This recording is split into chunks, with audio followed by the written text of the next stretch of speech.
औज़ुबिल्लाहिमिनश्शैतानिर्रजीम बिस्मिल्लाहिर्रहमानिर्रहीम।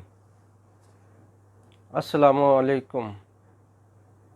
आप देख रहे हैं शऊर की साजिश SKS TV। मैं हूं जावेद इकबाल संधू। वतन अज़ीज़ आजकल अजीबोगरीब अफवाहों की ज़द में है और ये वजह एक ऐसे नाअहल शख्स की वजह से है जिसने 3.5 पौने 4 साल के करीब पाकिस्तान पर ऐसी अहम काना तरीके से हुक्मरानी की कि ऐसे गलत फ़ैसले किए और मुल्क को एक ऐसे दुराहे पे खड़ा कर दिया कि कोई भी इस मुल्क की भाग दौड़ संभालने से पहले आप सोच रहे हैं। बहरहाल पहले भी मैं पिछले व्लॉग में आपको बता चुका हूँ कि जो स्टेक होल्डर हैं उनको पता है कि इस कंडीशन में अब एक ही बंदा इस मुल्क को संभाल सकता है और वो नवाज शरीफ। और इस नाअहल शख्स ने उसको इल्ज़ामात की ज़द में रखा और उसको नाअहल भी करवाया। जैसे कैसे भी जिस तरह भी वो असरअंदाज हुआ अदारों के ऊपर, तो इसने नाअहल उसको करवाया। तो इसलिए फिर एस्टेब्लिशमेंट को फिर उसके पास जाना पड़ा कि हालात, क्योंकि अगर आप देखें कि 2013 में जब पाकिस्तान के हालात इतने ज़्यादा ख़राब थे, उस वक़्त भी इकानमी का बुरा हाल था, तो नवाज शरीफ आया और उसने आके ही इसको मुल्क को माशी तौर पर मुस्तहकम किया। 97 में ले लें, 90 में ले लें, इन तमाम अदवार में नवाज शरीफ ने मईशत को, जो पाकिस्तान की मईशत को मजबूत किया। तो इसलिए वो स्टेक होल्डर्स हैं, मैं इस्टेब्लिशमेंट नहीं करूँगा, मैं टोटली स्टेक होल्डर सारे हैं। इस्टेब्लिशमेंट के अलावा भी, जैसे मैंने आपको पहले भी बताया, स्टेक होल्डर में इस्टेब्लिशमेंट भी आती है, बिजनेसमैन भी आते हैं और ब्यूरोक्रेट भी आते हैं। ये सारे मिलके और फिर एक इस्टेब्लिशमेंट बनती है, फौज भी आती है।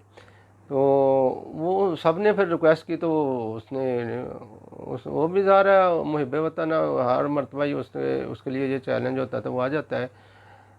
जो बंदा मुल्क के लिए अपनी जान तक निछावर करने पे तैयार हो, तो वो उससे फिर ऐसी तो की जा सकती है।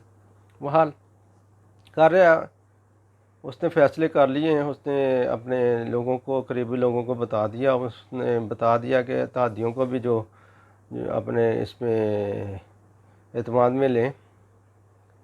तो पहले भी मैं आपको बता चुका हूँ कि ये इलेक्शन जो है ना अभी नहीं होंगे।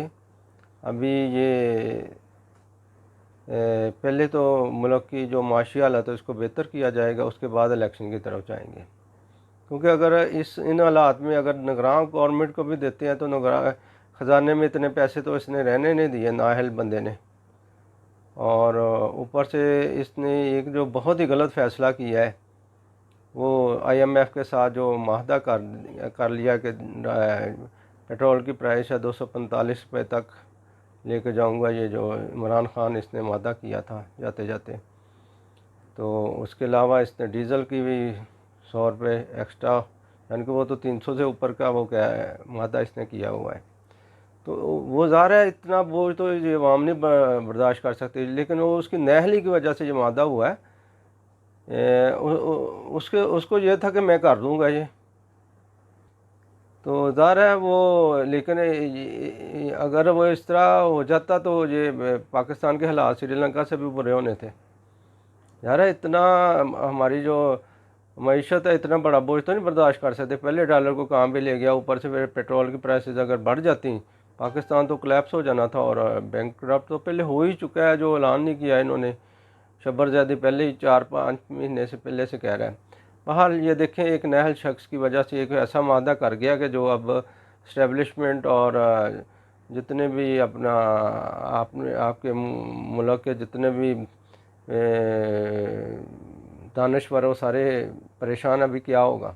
बहरहाल लेकिन इसके ऊपर नवाज शरीफ बिल्कुल परेशान नहीं हुआ, उसने फ़ैसले कर लिए हैं और वो इस टिगर पे ले जाएगा इस मुल्क को। बकाया अफवाहों से खैर कुछ नहीं होता, ये चलती रहती हैं। वो इसलिए चाह रही हैं कि ये अफवाहें ज़्यादातर ये पीटीआई के लोग ही फैला रहे हैं, उनकी वजह से फैल रही हैं। पहले भी ये झूठी सियासत करते हैं। बकाया इसने जो इमरान खान ने आजकल झूठी खबरें फैलानी शुरू की हुई हैं, ये भी मुल्क के लिए पहले ही इसने मुल्क को इतना खोखला कर दिया, ऊपर से फिर ये झूठी खबरों के ज़रिए और प्रेशर डाल रहा है, अदारों को बदनाम कर रहा है, हर अदारे पे इल्ज़ाम लगा रहा है। और कोई अदारा, कोई शख्स, कोई इंडिविजुअल जो है इसके इल्ज़ामात से अगर आपकी नज़र में बचा हो तो मुझे बता दें। मेरे ख्याल में कोई नहीं है, हर एक के ऊपर इसने इल्ज़ाम लगाए हैं। तो इसी तरह अब फ़ौज के अदारे के ऊपर तो इसने हर तरह के इल्ज़ाम पता नहीं क्यों लगा रहा है, कि क्या इसकी सोच है, क्यों ज़रा गैर मुल्की एजेंडा है कोई जो लेके ये चल रहा है। वरना अदारों पे, अपने अदारों पे तो लोगों को, अदारों के लिए तो मुल्क के लिए लोग मर जाते हैं, शहीद हो जाते हैं। तो ये तो कह रहा जी, पहले ये कहता जी मैं अगर सड़कों पे आ गया तो ख़तरनाक हो जाऊंगा, तो अब ये ख़तरनाक से आ गया ख़तरे पे, कहता मेरी जान को ख़तरा है। तो ये इस तरह के तो इसके हालात हैं, इस तरह की इसकी बातें हैं। कहाँ ख़तरनाक से ख़तरे तक आ गया है। को ये एक नया ड्रामा शुरू कर दिया। ये ड्रामों से मुल्क तो नहीं ना चलते, लोग भी डिस्टर्ब होते हैं। देखिए पहले इसने वो एक जलसे में ये ड्रामा किया और गिर गया लोगों की हमदर्दियाँ हासिल करने के लिए, ठीक है। ये तो हम लोग सारे जाना कि मैं IMF के पास गया तो उससे बेहतर है मैं खुदकशी कर लूँ। कहाँ की इसने खुदकशी, वो भी एक ड्रामा था। फिर 35 पेंचर का अगर आप देखें तो वो भी एक इसने शोशा छोड़ा था, वो भी एक बाद में इसने बयान बदला। फिर उसके अलावा ये तो वो उसके ड्रामे हैं जो कि मैं बता रहा हूँ, बताने की ज़रूरत तो नहीं, लेकिन चले मैं अब थोड़ी आपकी याद दहानी के लिए बता दूँ। अब कहता जी मैं मर जाऊँगा लेकिन ग़ुलामी नहीं करूँगा। तो एक टेलीफोन के ऊपर इसने अभिनंदन को छोड़ दिया, एक टेलीफोन के ऊपर इसने मलेशिया का दौरा मंसूख कर दिया, फ़ौजी अड्डे से इससे किसी ने मांगे नहीं है। तो ये बस मैं जी वो अपना ग़ुलामी नहीं करूँगा, मैं मर जाऊँगा लेकिन ग़ुलामी नहीं करूँगा। अब ग़ुलामी मर जाऊँगा, ख़ुदकशी IMF के पास किया तो ख़ुदकशी कर लूँगा, तो वहाँ से अब आ गया जी मेरी जान को ख़तरा है। ना वहाँ पे ख़ुदकशी की, अब यहाँ पे जान के ख़तरे को लेके बैठ गया। खैर ये बंदा, उसकी सीरियसनेस का आप खुद ही अंदाज़ा कर लें कितना सीरियस ये है। देखें इसके जो, अगर आप देखें कि मुल्क को इस दोराहे पे पहुंचाने में इसका जो सबसे गलत फ़ैसला जिसकी वजह से बहुत से इसने करप्शन की वजह से, तो आपको पहले भी बता चुका हूँ, करप्शन की वजह से इसने मुल्क को डुबो दिया है। और एक मैं आपको बताता हूँ, करप्शन का ही एक इसका इसकी गवर्नमेंट में इतने आर्डीनेंस आए हैं, तो आर्डीनेंस से इसने गवर्नमेंट चलाई है, असम्बली में ये गया नहीं है, तो ये आर्डीनेंस से ही बेड़ा गर्क हुआ मुल्क का।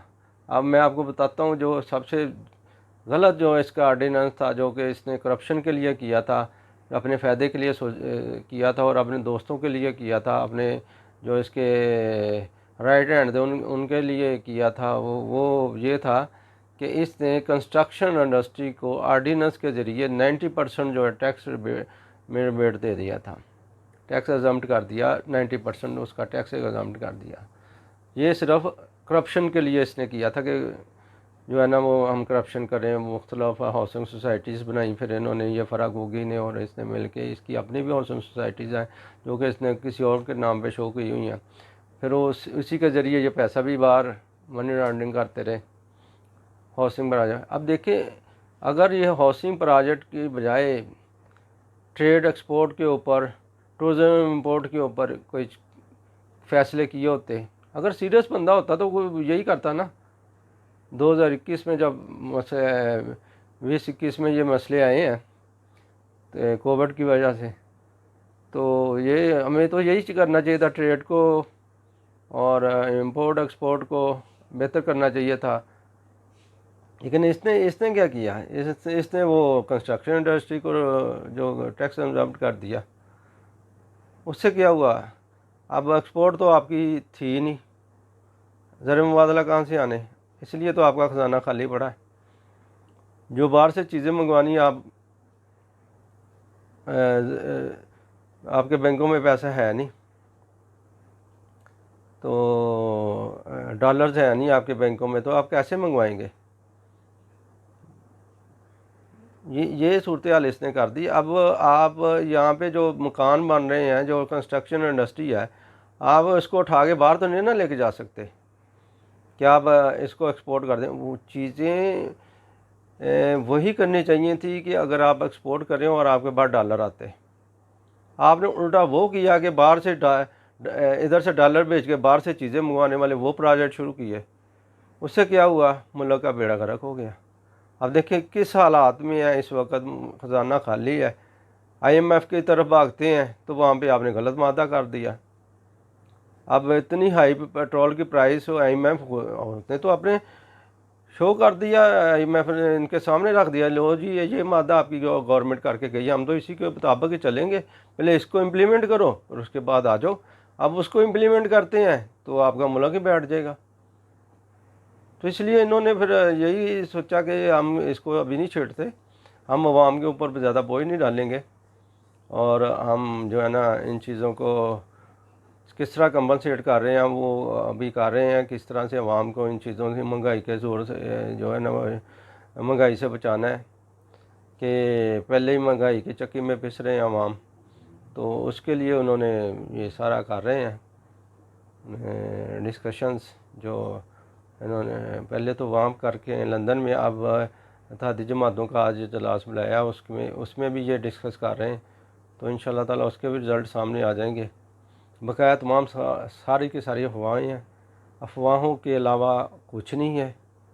इंशाल्लाह ताला जिस तरह मैंने आपको पहले भी बताया कि होगा वही, कि ये इसी असम्बली को चलाएंगे और मुल्क की जो इकानमी है उसको बेहतर करेंगे, और उसके बाद ही जो है ना इलेक्शन की तरफ ये जाएंगे। फौरी तौर पे इलेक्शन में जा ही नहीं सकते आप, बिल्कुल मुल्क जो है ना बैंकरप्ट हो जाएगा और आपके पास लोन देने के पैसे नहीं होंगे। अभी तो चलें ये जो गवर्नमेंट कर ही लेगी, लेकिन निगरान गवर्नमेंट को तो IMF भी कुछ नहीं देगा। तो वहाँ से अब कोई भी आपको किसी से भी लोन लेना या मदद लेनी कहीं से, तो IMF पर ठप्पा ज़रूरी है, तो वो तो करना पड़ता है ना। तो अब ये किस तरह के इन्होंने 3-4 प्लान बनाए हैं नवाज शरीफ ने।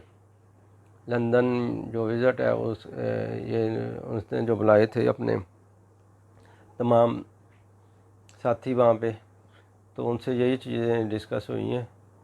तो इंशाल्लाह 3-4 प्लान है, इसके ऊपर अमल करेंगे और इंशाल्लाह निकाल लेंगे इस जो भंवर से जो मुल्क फंस चुका है, इंशाल्लाह इससे निकल। ओके जी, फिर मिलते हैं नेक्स्ट व्लॉग में। ओके जी, अल्लाह हाफिज़, अस्सलामु अलैकुम, पाकिस्तान जिंदाबाद।